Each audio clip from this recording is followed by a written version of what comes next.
This isn't just any abandoned building. It's the notorious Blackwood Asylum, a place where history and horror collide. For over a century, its walls witnessed unimaginable suffering, and locals say the tormented souls of its patients never left. We're going inside, armed with cameras and a thirst for the truth, to spend the night and document whatever is still lurking in these haunted corridors. The asylum officially closed its doors in 1978, but the stories of what happened here have only grown darker with time. We've heard tales of brutal treatments, forgotten patients, and a lingering sense of despair that chills you to the bone. We're here to find out if the legends are true. Let's go! The air in here is immediately heavy, thick with the smell of decay and something else. Something medicinal. Every footstep echoes down these long, dark hallways. Look at these patient files scattered everywhere, their stories left to rot. This place feels frozen in time. This was the main ward, where hundreds of patients were housed. You can still see the outlines on the floor, where the beds used to be.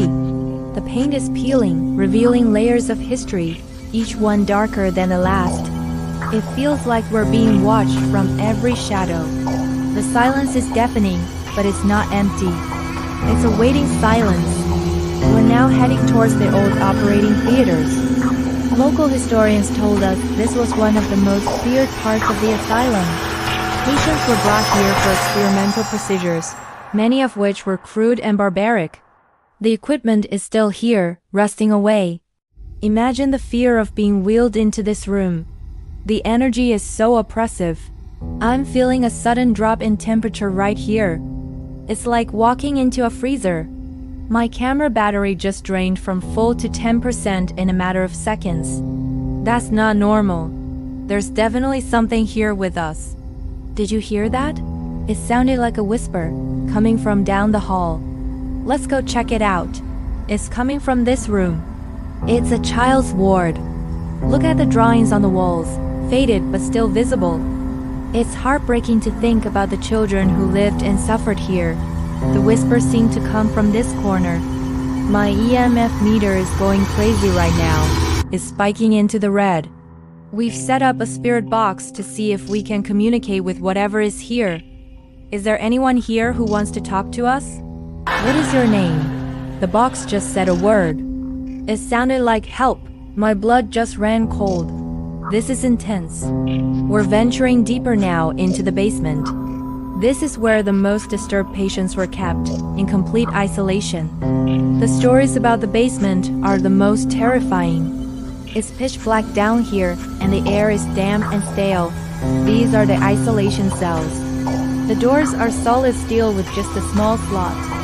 The scratches on the inside of these doors tell a horrifying story. People were desperate to get out. What was that? I swear I just saw a figure move at the end of the corridor. It was tall and shadowy. Let's see if we caught it on camera. There's nothing there now. But for a second, I was sure someone was standing right there watching us. We spoke to a local historian, Eleanor Vance, whose great-grandfather worked here as an orderly. She shared some truly chilling stories. She told us about a doctor who believed he could cure madness by communicating with the other side, performing strange rituals in the dead of night. She also mentioned a patient named Lily, a young woman who vanished from her room without a trace. Some say her spirit still wanders the halls, forever searching for a way out. The locals refuse to come near this place after dark, claiming to hear screams and see lights flickering in the abandoned windows. They believe the asylum is a gateway, a place where the veil between our world and the next is dangerously thin. The energy in here is becoming overwhelming. It feels like the walls are closing in. We've been hearing footsteps following us for the last 10 minutes, but every time we turn around, there's nothing there. The spirit box has been active non-stop, with faint voices pleading and crying. We just captured something incredible on the thermal camera. A full-bodied heat signature appeared in the middle of the hallway, stood there for about 10 seconds, and then just vanished into thin air. There's absolutely no rational explanation for that. This place is not just haunted. It's alive with the memories of its past. Okay, that's it. We need to get out of here. A door just slammed shut down the hall with incredible force. There's no wind, no drafts. Something physically slammed that door. The atmosphere has turned from eerie to hostile. It feels like we've overstayed our welcome. We're packing up our gear and making a run for it. The feeling of being chased is undeniable. This has been one of the most terrifying experiences of our lives. We're now looking back. We're back in the car, and my heart is still pounding. We need to go over the evidence we captured tonight.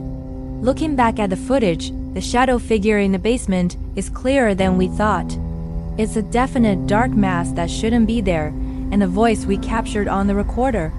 When we cleaned up the audio, it's a clear whisper saying, "Get out." The thermal apparition, the EMF spikes, the draining batteries, it all points to one thing. Blackwood Asylum is profoundly haunted. The stories are true. We went looking for ghosts, and I can say without a doubt, we found them. Thanks for joining us on this terrifying investigation. Subscribe for more explorations into the unknown. Stay safe out there.